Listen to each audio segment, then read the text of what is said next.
On 10.1. There's quite a few videos. There's a lot from the 60s.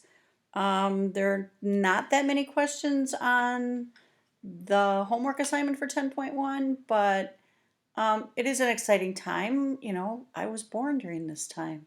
So you've just got to imagine how excited I am to teach it to you. I don't remember this part of history personally because I was a baby, but I was born during the course of what I'm about to teach you today. So let's get started. The 1960s. This person that you see on the screen is John F. Kennedy. He's also known as JFK, just his initials. He was the President of the United States in the 1960s. He was the youngest president ever elected.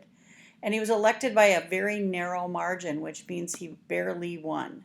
Okay? Part of the reason he was not necessarily everybody's choice for president is because he was a Catholic, and people at the time felt that his religion would influence his decisions, that or the decisions that he made for the country. That was one of the controversies that surrounded John F. Kennedy, his beliefs and his religion. 70% of the African Americans in this country voted for John F. Kennedy. And one of the really likable things about him was his age. He was a very young, charismatic man. Most presidents at this point through history or throughout history were not young men, they were old guys. And so there were a lot of things, obstacles he had to overcome. He had to overcome the fact that he was young and Catholic. He was also the first president to actually be on TV. Television was just now a fixture, an appliance in people's homes. It was just starting to become something that every home had. I remember when I was a kid, we had one television in our whole house, and it was a little black and white television, which means there was no color programs. There were only like 2 or 3 channels in Milwaukee at the time to watch on television. There was no such thing as cable, of course, no internet or anything like that. So these debates were the first ones ever televised, and this was the first time people could actually see their candidates speaking and talking see the actual person rather than listening to it on the radio. One of his most famous quotes: "Ask not what you can do for your country, but what your country can do for you." Um, it was like a new frontier in domestic and foreign policies. His focus and the focus of his policies were on civil rights and justice for all people. Freedom was the main focus of his platform. He was very popular with the younger generation, partly because they could relate. He was their age. And he inspired a lot of people to become involved in reform and in service movements. John F. Kennedy um, was came from a very wealthy family. His father was a diplomat in England, and he donated a lot of, or his family donated a lot of money. They were, of course, when you're wealthy and you have a lot of, place charities you can give your money to. But John F. Kennedy also was noted for donating his time.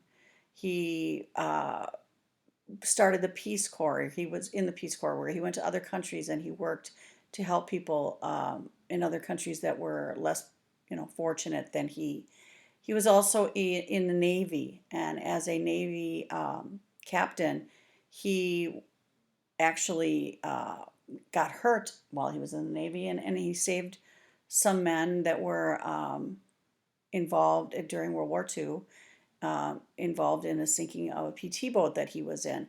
So he was into helping others.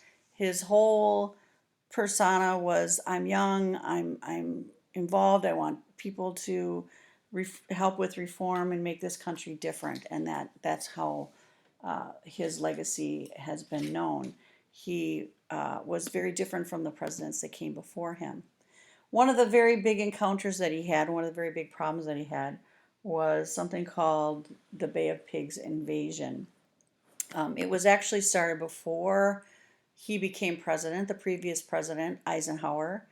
and the CIA, Central Intelligence Agency, had planned to invade Cuba and overthrow its leader, Fidel Castro.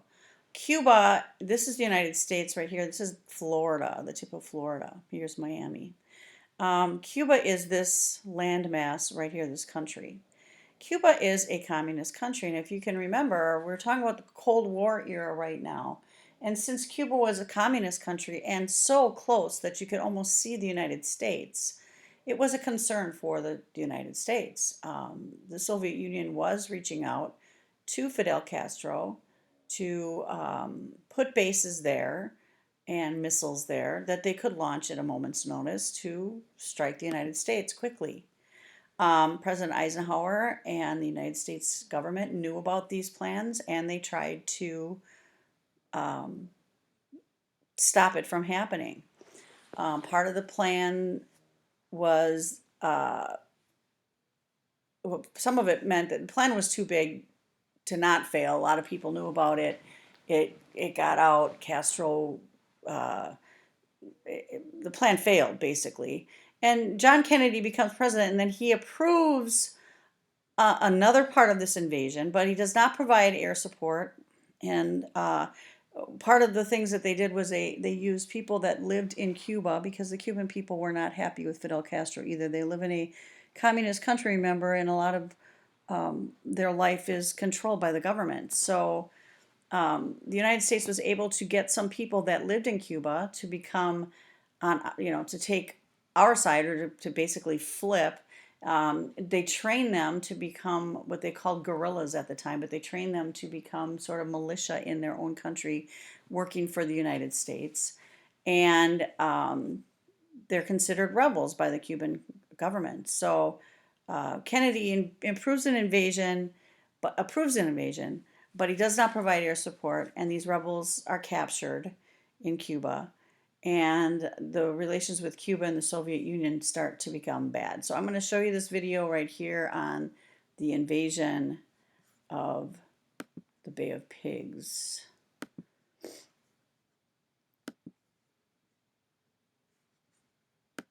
March 1961, Guatemala. The CIA quietly gathers a brigade of about 1,500 civilians and trains them. The U.S. is preparing an assault on Castro and his government. This time, it's all or nothing. The CIA is about to start a war. The U.S.-backed insurgents are preparing for a landing at a place that will become infamous: the Bay of Pigs. Castro's intelligence knew well in advance about the U.S. plans. From inside Havana, the U.S. attack seems to be going badly from the start. Castro quickly kills or captures the Brigade of Exiles. The exiles are held for a year and a half. Castro visits them. And he came very nicely saying, "Boys, how is the revolution treating you?" Almost in a paternal way. He managed to get a good number of us to applaud him for what he was saying. Okay? That showed me that this man had an ability of persuasion that, again, is not common among political leaders. After the Bay of Pigs, the CIA's own top-secret report dubs the operation the perfect failure. It is said the Kennedys don't like to lose. In the aftermath of the failed Bay of Pigs, the president and his brother, the U.S. Attorney General, are more determined than ever to get Castro.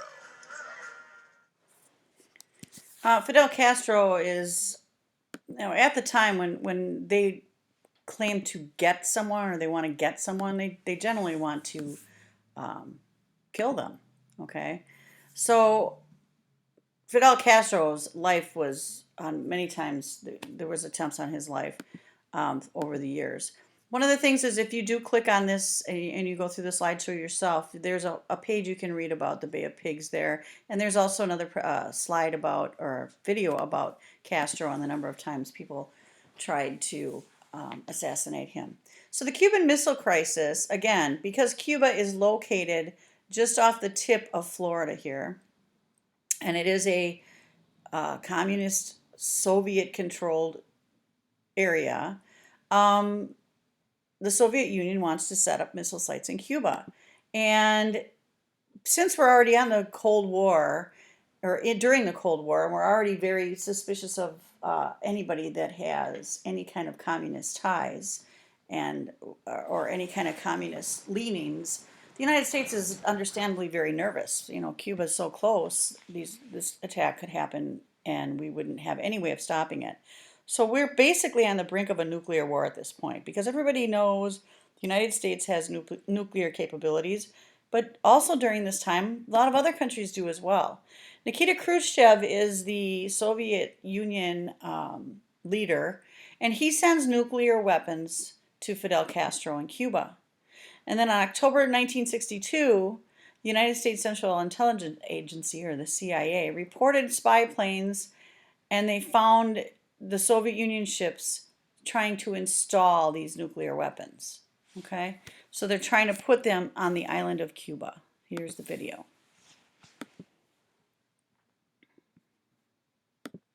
The Cuban Missile Crisis, the Cold War, October 1962.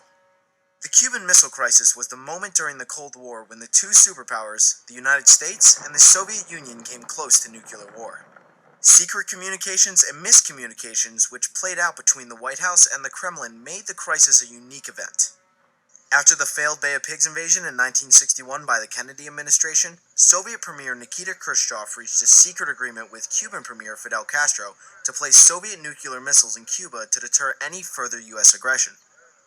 For some time, the Soviets had been sending surface-to-air anti-aircraft missiles to Cuba, but President John F. Kennedy did not protest. However, he warned that if offensive weapons were sent to Cuba, that the gravest issues would arise. On October 14, 1962, U.S. U-2 spy planes took several photos showing sites for medium-range and intermediate-range ballistic nuclear missiles under construction in Cuba. Nikita Khrushchev, who had promised not to send offensive weapons to Cuba, had been lying. To help him deal with the crisis, Kennedy assembled a team called the Executive Committee of the National Security Council, or EXCOM for short. At first, they favored bombing Cuba with debate over the scale of the attack. The president decided upon a middle course, and on October 22nd ordered a naval quarantine of Cuba, the term quarantine being used instead of blockade, as blockade assumed a state of war existed. Kennedy sent a letter to Khrushchev stating that the United States would not permit offensive weapons to be delivered to Cuba, demanding that the Soviets dismantle the missile bases and return all offensive weapons to the USSR. He also went on national television to inform the public of the crisis, in which he said, "It shall be the policy of the nation to regard any nuclear missiles launched from Cuba against any nation in the Western Hemisphere as an attack by the Soviet Union on the United States, requiring a full retaliatory response upon the Soviet Union." On October 24th, Khrushchev responded to Kennedy describing the U.S. blockade as an act of aggression, and the Soviet ships sent to Cuba would be ordered to keep going. Some Soviet ships turned back, and others proceeded. They were stopped by the U.S. naval forces but were discovered to contain no offensive weapons. Nevertheless, U.S. reconnaissance flights over Cuba indicated the Soviet missile sites were nearing operational readiness. With no clear solution to the crisis, the U.S. forces were put at DEFCON 2. On 26th through 27th October, Khrushchev sent Kennedy a message stating that the USSR would remove missiles from Cuba in return for a promise from the United States not to invade the island. Resolution to the crisis was now looking hopeful, but later, a second letter was sent by Khrushchev which provoked debate again. It demanded that the deal would also require the removal of U.S. Jupiter missiles from Turkey. That same day, a U.S. U-2 reconnaissance jet was shot down over Cuba. Kennedy prepared for an attack on Cuba within days as they searched for any remaining diplomatic resolution. That night, Kennedy ignored Khrushchev's second message and proposed to the Soviet Union steps for the removal of Soviet missiles from Cuba under supervision of the United Nations and a guarantee that the United States would not attack Cuba. Attorney General Robert Kennedy was sent to meet secretly with the Soviet ambassador Anatoly Dobrinin and indicated that the United States were planning to remove the Jupiter missiles from Turkey anyway, and within 6 months. This was to be kept top secret. The next morning, on October 28th, Khrushchev issued a public statement that Soviet missiles would be dismantled and removed from Cuba. The crisis was over. The world escaped nuclear war in October 1962, largely because of the cautious natures of Kennedy and Khrushchev. In 1963, a telephone hotline was set up to give instant contact between the two leaders and a nuclear test ban treaty was signed. In 1968, the Nuclear Non-Proliferation Treaty was signed, meaning the superpowers promised not to supply nuclear technology to other countries. Subscribe to see more history videos. Okay, so Get Simple History of the it Cold takes a War lot out of today. years to get that actual treaty to be signed. But during this time, both men had their finger on the button to start a nuclear war that neither one of them wanted to start. Pretty scary times. DEFCON, and they talked about it when we took, it says, well, I'll get to that in a second. American took action October 22nd. President Kennedy sent that naval blockade to encircle Cuba. The Russians were prevented from dropping any more nuclear shipments on Cuba. Then Kennedy made a speech declaring that this was a blockade, and America goes on alert, DEFCON 2. DEFCONs are sort of like when we have bad storms for weather, okay, weather related storms, we have different kinds of warnings and watches. Watch, a warning. They're all different levels of severity that we're going to encounter. Well, DEFCONs are like that, only they concern whether or not we are going to be in danger of going to war. Okay, so during my lifetime, this has happened that I know of twice. The first time I was about a year and a half old or a year old when during the Bay of Pigs here, and the United States went to DEFCON 2. We don't want to go to a different level than that, but it's a change in the security level of the country. The second time it happened was after 9/11 and the attack here in New York City. So the levels changed at that point as well because we didn't know what to expect. So DEFCONs are actually like a warning level, a warning system.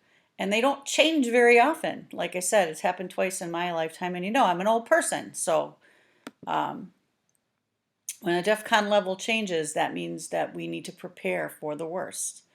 So October 26th and 27th in 1962, the Soviet Union, USSR, and the United States, they negotiate this treaty. The Russians do reach out first. The negotiations take about 2 days, and it says via cable, okay? They do these negotiations via cable, not cable TV. What a cable is like a telegram. It's like a typed coded message that comes over an electronic wire, then is decoded, written down, and handed to the people that are supposed to read it. A cable is a classified document, and most of those documents, or all of those documents, are only seen by certain people with the right classification, or they have the ability to be part of the discussion. So are cables still used today? Yes, not the cable television type cable that you're talking that you think of, but it is sort of like an email.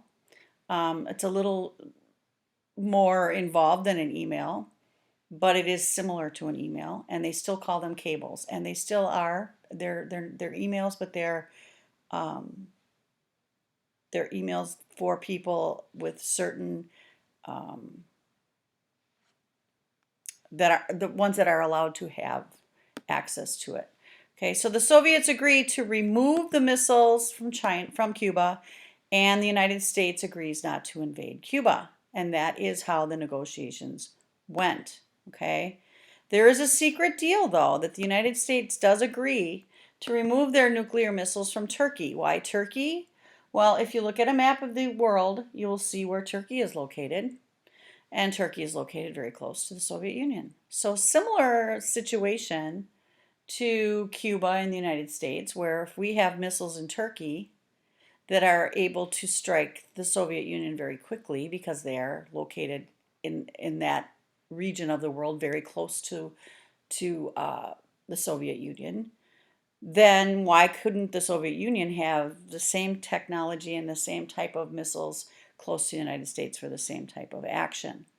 Okay, so if we don't allow them to have the missiles in Cuba, then we have to also give up something, and that is our missiles in Turkey. So that is the negotiation that happens. And now I'm not sure. I believe it's this one.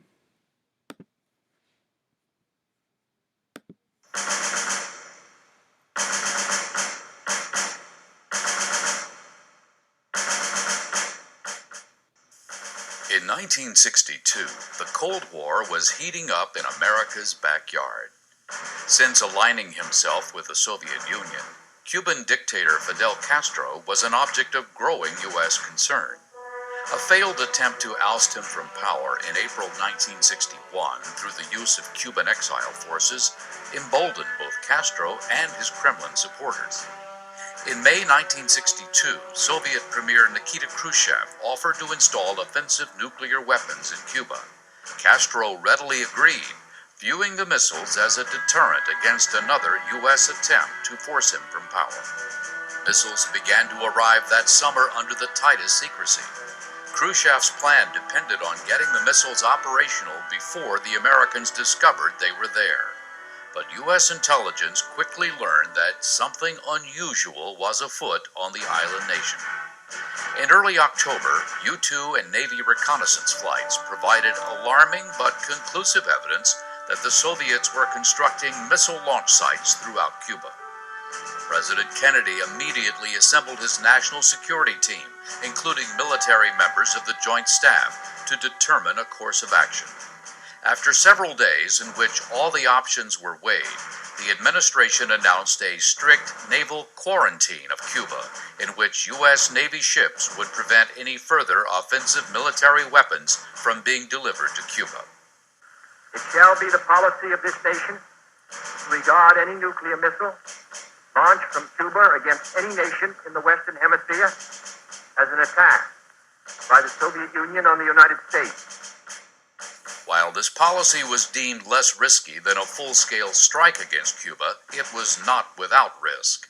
A blockade was, after all, an act of war. But by calling it a quarantine and limiting it to offensive military weapons, the U.S. gained support from key Allied governments. "It looks like it's up to the Navy," Kennedy said to Chief of Naval Operations Admiral George W. Anderson. "Mr. President, the Navy will not let you down," Anderson replied. Indeed, the burden fell squarely on the U.S. Navy. Naval forces under U.S. Atlantic Command, headed by Admiral Robert L. Dennison, steamed out to sea, intercepting not only merchant shipping en route to Cuba, but Soviet submarines operating in the area as well. One of the first destroyers on the scene, USS Blandy, diligently tracked a Soviet Foxtrot submarine, eventually forcing it to surface. We now know these submarines were carrying nuclear-tipped torpedoes and were the spearhead of a Soviet effort to establish a naval base on Cuba. U.S. destroyers maintained the quarantine. Radar picket ships, supported by Navy fighters and airborne early warning planes, assisted the U.S. Air Force's Air Defense Command in preparing to defend American airspace from Soviet and Cuban forces.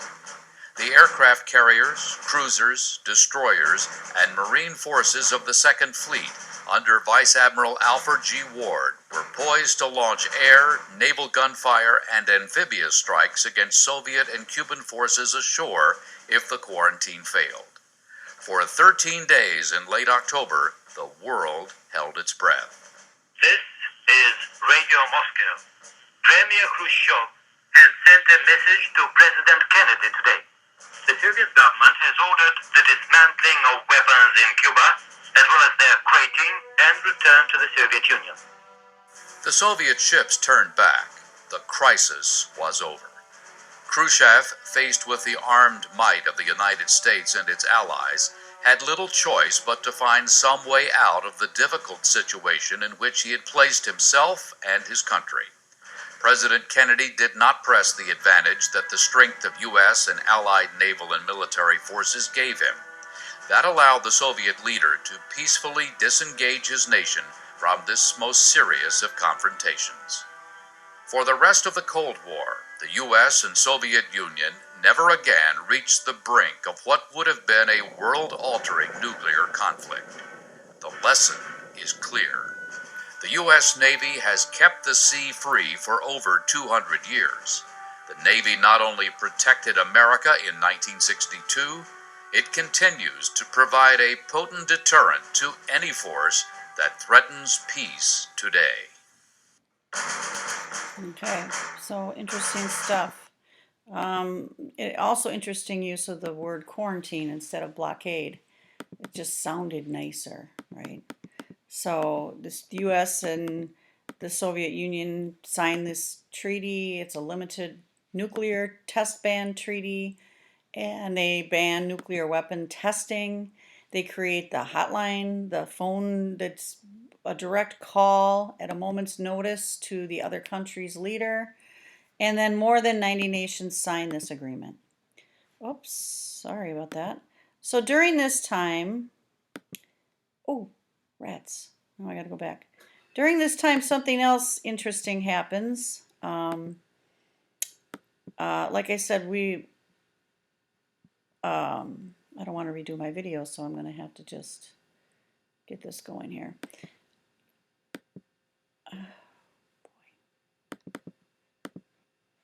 What did I even do? I don't even know. Go away. I can't get it to go away. During this time, a lot of things actually transpire. One quick and easy way to eliminate your enemy at this time was to assassinate them. Assassination attempts were going on, and not just this country. I mentioned Fidel Castro. They talked about eliminating him through assassination, and he survives many assassination attempts. Well, the United States, John F. Kennedy, the United States had not seen an assassination attempt on a president in a long time. Prior to this, of course, Lincoln, and there was one other assassination attempt of a president before that, but realistically, our presidents were fairly protected.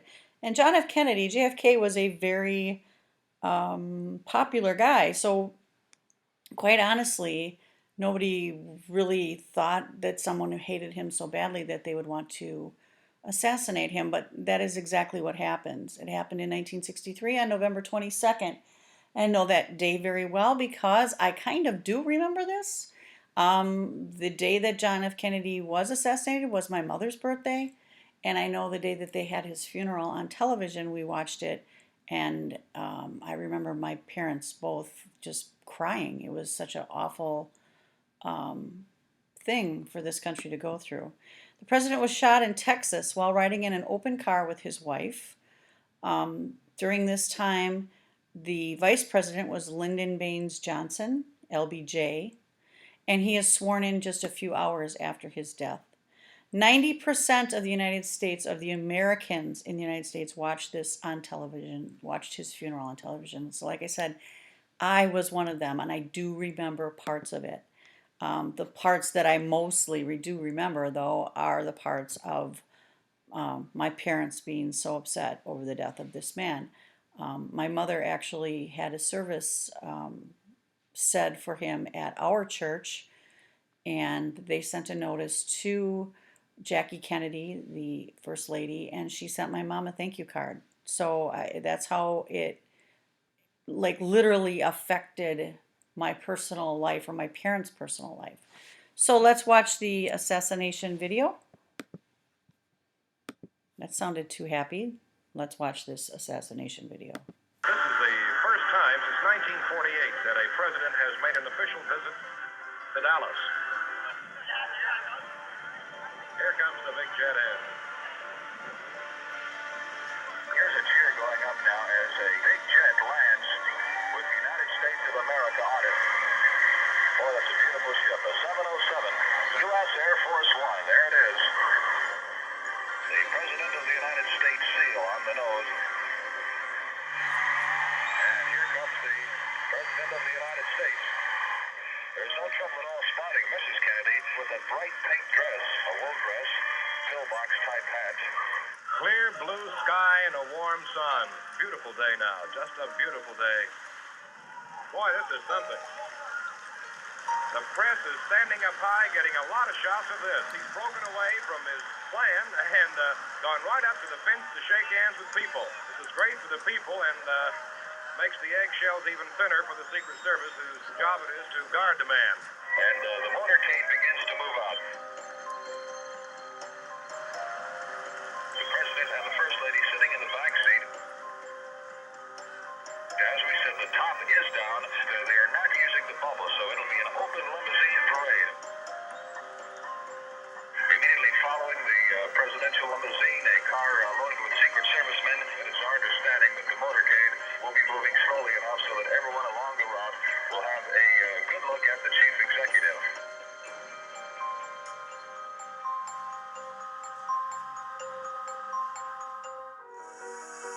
Thousands will be on hand for that motorcade now, which will be downtown Dallas. The president and his wife and party are going to be visible all through Dallas. And here comes Jackie waving by, and Mr. Kennedy radiant in that pink outfit. Bob Huffaker is ready to come in from that point. What's happening down there, Robert? The scene is gay down here with red, white, and blue bunting hanging all over Main Street. The Dallas Police Department is working with a fully augmented force to dispel any fear that unfortunate incidents do not occur on this trip.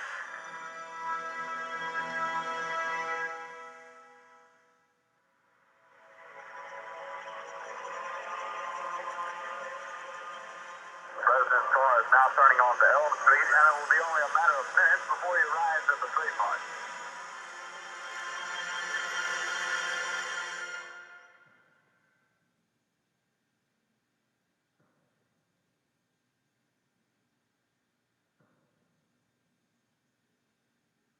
And very often you'll find a zipper hidden in the arm.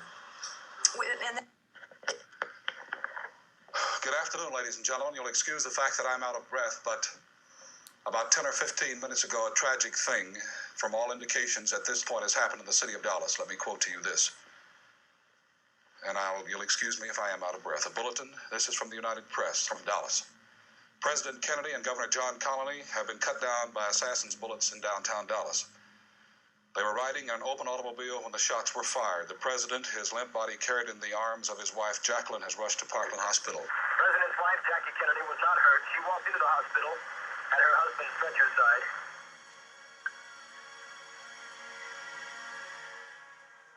That Governor Connally was shot in the upper left chest, and the first unconfirmed reports say the President was hit in the head. That's an unconfirmed report that the President was hit in the head. Senator Ralph Yarborough burst into tears just a few moments ago. Senator Yarborough said, "I saw a Secret Service man sitting on the rear of the presidential car and pounding the car with his hands in despair, anguish, and pain. I knew something horrible had happened." So you can find video footage of the actual assassination attempt. It was quite literally something that was seen on television, and there were a lot of bystanders, a lot of people shooting home videos and taking pictures.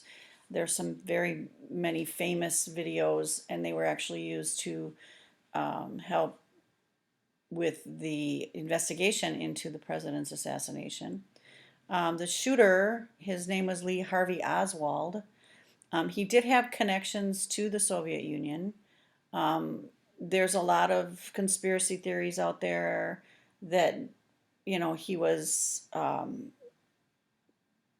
a assassin paid by the Soviet Union.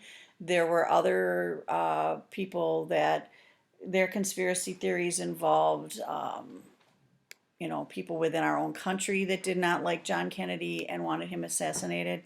All I do know is that, like I said, my personal connection was that my family, my father loved John Kennedy. Actually, when Kennedy was running for office, he came to Milwaukee and he was in a parade, and my dad actually shook his hand. So that was like one of my dad's biggest thrills of his life, was that he shook John F. Kennedy's hand, and so everybody was very affected by this, and it played out on TV, which is unusual for the time. Today, there's video going on everywhere, but at this time there wasn't. It was an expensive tool to have, and not a lot of people had them. So Lee Harvey Oswald, the shooter, is being moved from one place to another, and his actual murder is also shown on television. When they were moving him from one location to another, he is murdered by someone called Jack Ruby, and there's actual footage that shows this happening from the news while they're moving him from one place to another. So here it is.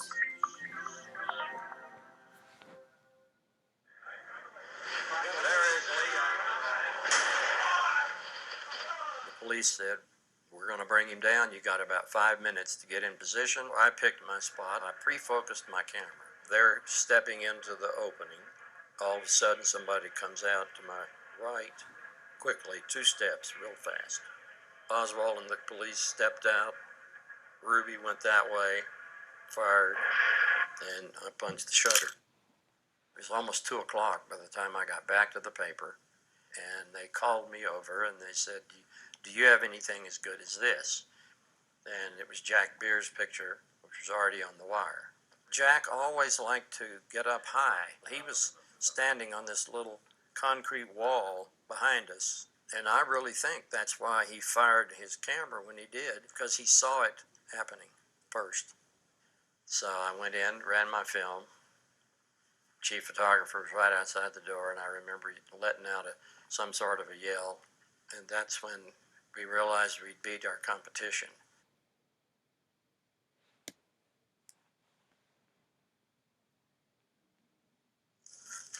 We had prearranged for me to unload my cameras and toss the film out to a reporter who was waiting. As we turned the corner from Maine onto Houston, we heard the first shot.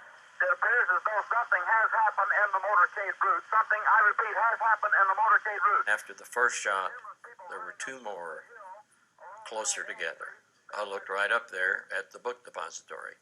I saw 2 men looking up above them, and there was a rifle resting on the ledge, and he drew it in. I just thought, I missed the picture. I missed the picture there, and it was pretty depressing. Even if I had had film in the camera, I don't think I could have swung it up, focused, and shot fast enough.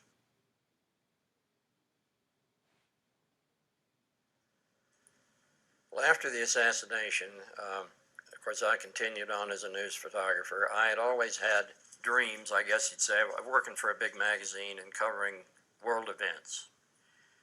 But at the time of the assassination, I was married with 1 child and 1 on the way.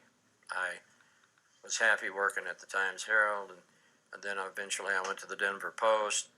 Shooting the Oswald picture and then winning the Pulitzer certainly put pressure on me to always strive to do the best I can or could on any assignment, no matter how small it was. So this man was lucky enough to be there, I guess, if you can call that lucky, for both events. But he did his pictures clearly were news. So during this time, there's a lot of new movements going on in America. The baby boomers enter college, which is why I always say I'm not a boomer, but I basically am the very edge of the boomer generation.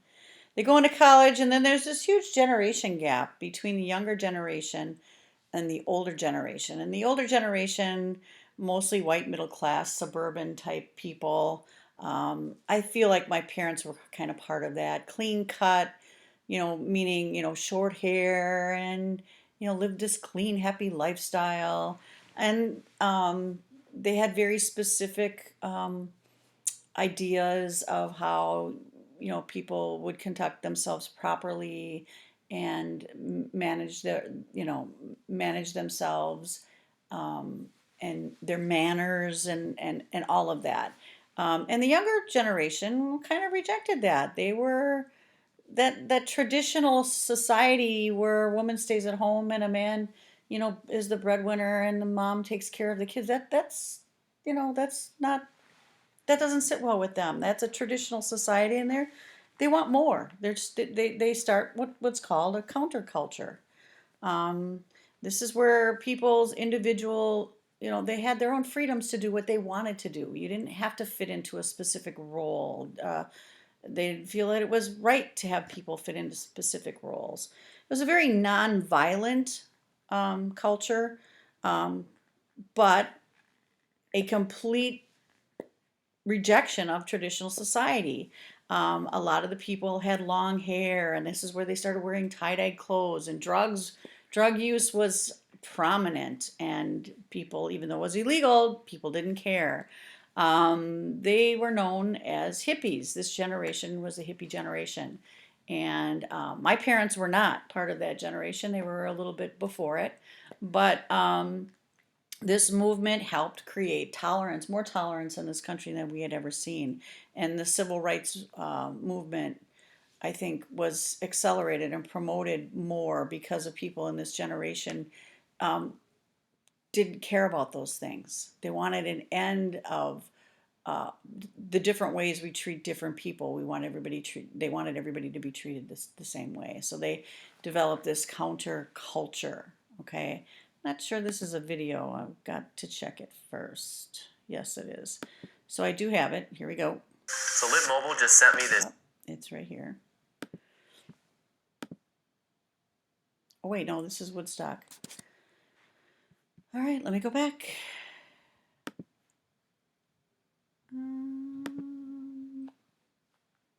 Now we're going to get a T-Mobile commercial again. Sorry Lit about Mobile that. popped over this wireless battery bank for an unboxing. Let's check this thing out and see what we got inside. This thing is... The band The Who, in their famous song titled My Generation, said, "I hope I die before I get old." Well, in the 1960s, many young people could totally understand this desire for an early death. They saw all the damage that their parents' generation had caused. The world was constantly on the brink of nuclear war, and society wasn't moving forward. Well, no wonder they rebelled against it all and wished to be forever young.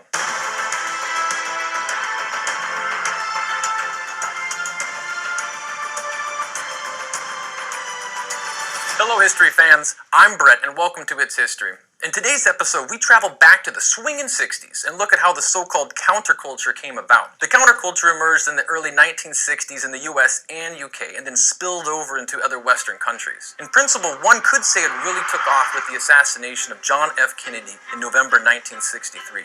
So why was this event so important? Well, Kennedy campaigned for civil rights and against discrimination, which many young people wanted, of course. Sure, the counterculture was not created solely by this assassination, but it was something like the last straw. What is exactly a counterculture? Well, as the name suggests, this is a culture that is against something. But against what? Let's look at the context of the 1960s. The Cold War reached a climax with the Cuban Missile Crisis, with the world on the verge of nuclear war. The newest generation came of age during this time and began to question the norms and values of their dominant culture.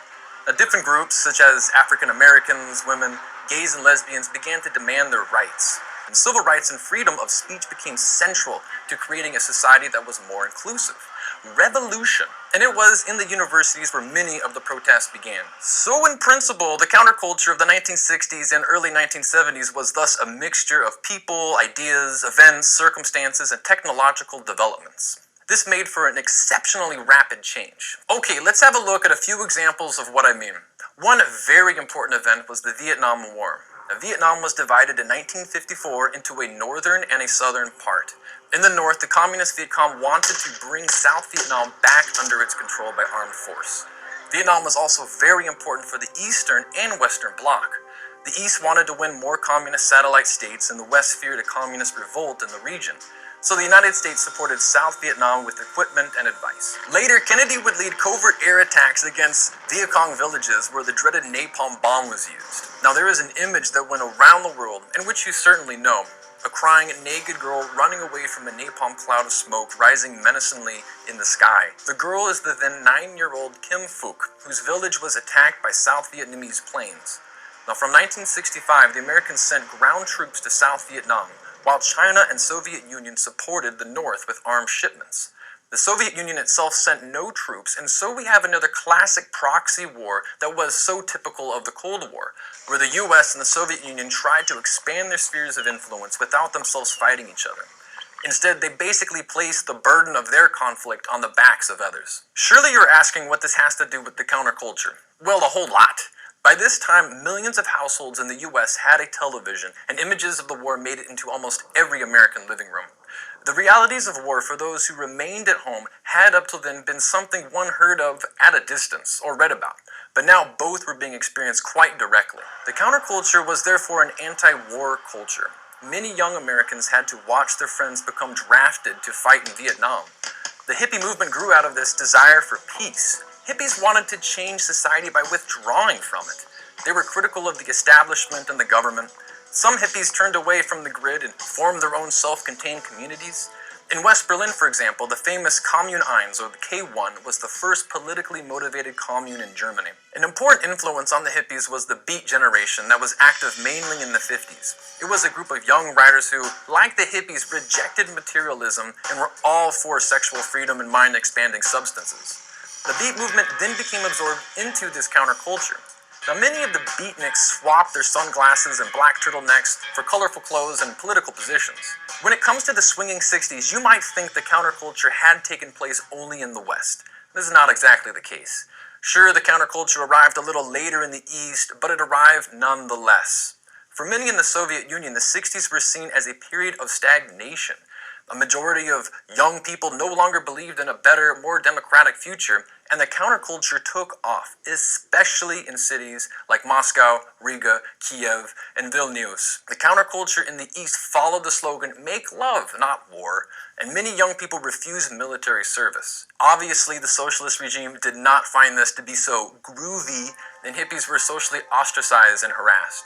All who dressed differently and did not cooperate with the socialist standard were automatically considered anti-Soviet elements.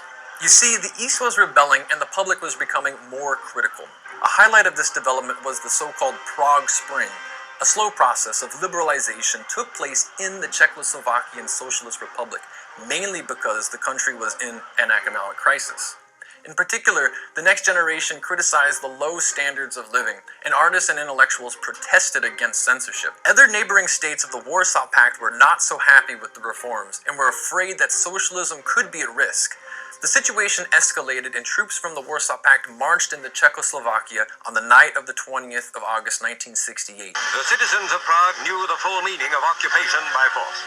The Russians, while supposedly their allies, were not wanted. The fighting spirit of many Czechs was aroused. They retaliated against overwhelming power. But it showed the free world, and Russia too, that their desire to shape their own destiny was stronger even than the heaviest tank or the biggest gun. There were protests against the occupation, and nearly 100 people were killed in demonstrations. Such an operation was later justified by the Brezhnev Doctrine in 1968, which stated that only the Soviet Union could decide which developments were acceptable in a country and which threatened socialism. How convenient.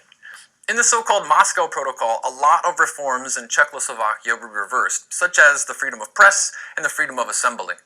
Now, the Prague Spring quite quickly turned into a Prague Autumn, and the counterculture in the East had to wait a lot longer than the West for real social change. A high point and climax of American counterculture can be found in U.S. President Richard Nixon's resignation in 1974. Now, this was a result of Nixon's dirty tricks and illegal activities that came to light and was known as the Watergate Affair. It turned out that Tricky Dicky had 5 men break into the headquarters of the Democratic Party in Washington's Watergate complex with the intention of eavesdropping on his political opponents. Nixon's resignation was a success for the counterculture movement. Nixon pushed for the war in Vietnam, but eventually brought them back home. Perhaps a reason for why the counterculture lost its momentum may be that many of its young supporters were now themselves grown up and less rebellious. Society fell under the belief that it had become liberalized and there were fewer people and ideologies one had to fight. And there was a decisive point during the Vietnam War that deeply affected public opinion.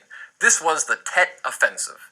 How this operation played itself out and what effect it had on the U.S.'s involvement in Vietnam, you can check out for yourself right up here. In the next episode of it, videos are really good, by the way. I encourage you to watch them. So one of the things that came out of the counterculture movement, one of the biggest things, was Woodstock. And it was Woodstock is a huge music festival that happened in New York. Music festival, art fair. It was really kind of a we kind of have stuff like that here. Country USA. I know they have a rock fest somewhere in Wisconsin. Country USA is up near Oshkosh, where they have like outdoor music concerts for thousands and thousands of people. Well, this outdoes them all. This is like the first one that ever happens, and Woodstock is Woodstock out. It's the first, and it's never been able to be duplicated. 400,000 people attended this music festival in the rain. It didn't rain the entire time. It actually was very, very hot. It rained one of the days. It actually stormed really, really badly. There was so many people that showed up, so many more people than they expected. They had overcrowding and food shortages. But the whole festival was really a promotion of all acceptance of everyone and of all people. It was also a peaceful demonstration of the Vietnam War, and it did promote peace during the Vietnam War. It's kind of funny that we're studying this right now because over the last weekend I actually watched a video. There's one on Netflix, a documentary about Woodstock. I encourage you to watch it. I can't show it to you here, it's 2 hours long.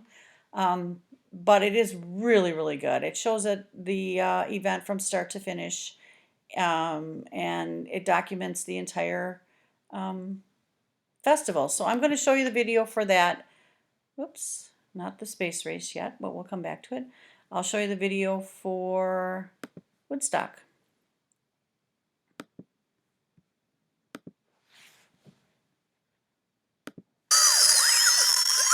This was arguably the most important concert in the history of music. Hi, I'm Rebecca Brayton, and welcome to WatchMojo.com, and today we'll be learning more about the 3 days of music and peace that were Woodstock. There are many events emblematic of hippies and the counterculture of the 1960s. One of the most important and well-known was the Woodstock Music and Arts Fair. At the time of the event, the United States was steeped in racial discord and military conflict overseas. Woodstock was not simply a music and arts festival, it morphed into a counterculture microcosm. At the outset, hippie rock promoters Michael Lang's and Artie Kornfeld's vision was for an isolated recording studio planted in the middle of a forest. John Roberts and Joel Rosenman were instrumental in the evolution of the idea from studio to outdoor concert, but were also the money men behind the event. Since Woodstock cost well over $2 million to put on, these venture capitalists were important. The event was held on a 600-acre dairy farm owned by Max Yasgur in Bethel, New York from August 15th to the 18th, 1969. The land was a perfect natural venue. The stage was set at the bottom of a hill, allowing viewers sitting far away to at least catch a glimpse of the performers. At the bottom of the slope was a pond, which became a popular place for skinny dipping. While the event was opposed by local townspeople from the get-go, eventually legal problems were solved and planning went ahead. Engineering a sound system for the event was another huge hurdle. Finally, a solution was set in place for a potential crowd of 150 to 200,000. Little did the organizers know actual attendance numbers would more than double their estimates. Massive crowds descended on rural New York the day of the festival, causing huge traffic jams. Even some of the acts scheduled to play the festival were caught up in the traffic and ended up being unable to play. Originally, Woodstock was not meant to be a free event. 186,000 tickets were sold beforehand, and organizers only anticipated about 200,000 people would show up in total. When it became apparent that they were way off in their estimations, the fence surrounding the event was ceremonially cut down. This step helped solidify the event's vibe of peace, love, and inclusiveness, and also caused a lot more concertgoers to show up. In total, about 500,000 people were in attendance at Woodstock. Meanwhile, mainstream media wanted to report the worst about the festival. The event took place on an extremely hot weekend, torrential rain transformed the event site into a giant mud puddle, drug use was rampant, and the presence of unsanitary conditions and food shortages were all angles they wanted to play up. Ironically, many sources today cite the amount of drugs consumed at the event as the reason for a lack of violence. And considering the massive amount of people in attendance at the 3-day event, there were remarkably few serious problems. No violent crime was reported, a few deaths took place, all of which were accidental. However, on a happier note, Woodstock is also said to be the setting for 2 births. And then there was the music.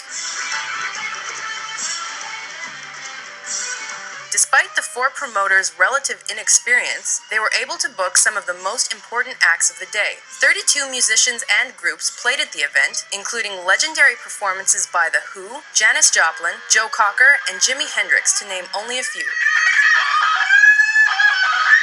This took a great amount of money, and the promoters were virtually bankrupted by the event. However, they retained the movie rights, and the 1970 documentary Woodstock more than made their money back. The Woodstock Music and Arts Fair is considered by many a symbol of the age of innocence, when young citizens from all walks of life and varying political associations got together and simply enjoyed music.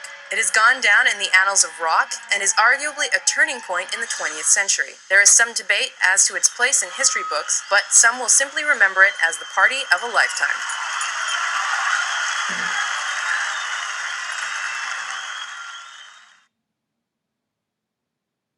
Okay, so it was the party of a lifetime, and people used that platform to demonstrate against the Vietnam War for part of it, but they actually showed their enthusiasm for life and for change. The space race was also something that was really important at this time. The Soviet Union was the first country to put a man into space. His name was Yuri Gagarin.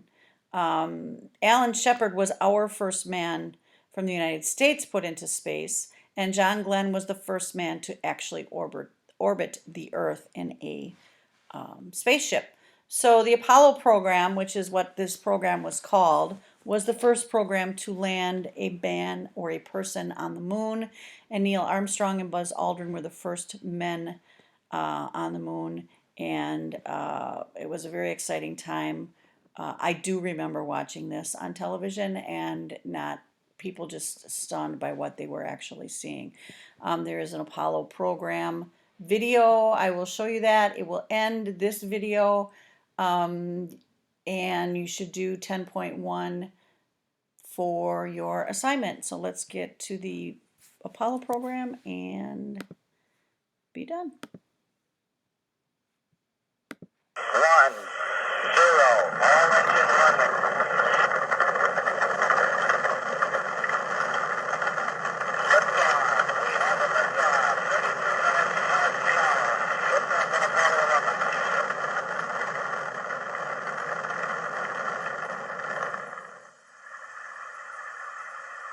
Down 2.5, picking up some dust. 30 feet, 2.5 down. Take shadow. 4 forward. 4 forward, drift into the right a little. 20, down a half. Contact light. Okay, engine stop. Houston, Tranquility Base here. The Eagle has landed. Roger, Tranquility. We copy you on the ground. You got a bunch of guys about to turn blue. We're breathing again. Thanks a lot. Okay, Neil, we can see you coming down the ladder now. I'm at the foot of the ladder. The limb footpads are only depressed in the surface about 1 or 2 inches. I'm going to step off the limb now. That's one small step for man, one giant leap for mankind. Tony, this is so great you can't believe it. Oh, I believe it, Charlie. It's raining, John. I'll give it a go, would you, Joe? You got all your steering. It's great. Oh, this is going to be some kind of different ride.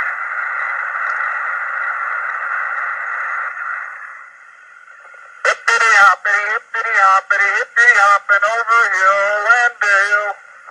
Da da da da da da da da da da da da da. Hippity hopping along. 1 ignition. Run away, Houston. Vector good. We're burning flight. That's right. Looks good, flight. Observation flight. Roger. Stand by for splashdown. Recovery, Americans, stable water, and cruise down. Okay, so that's it. That's it for this week's assignments. You'll find them on the calendar. Hopefully you will do well on the assignment. Bye.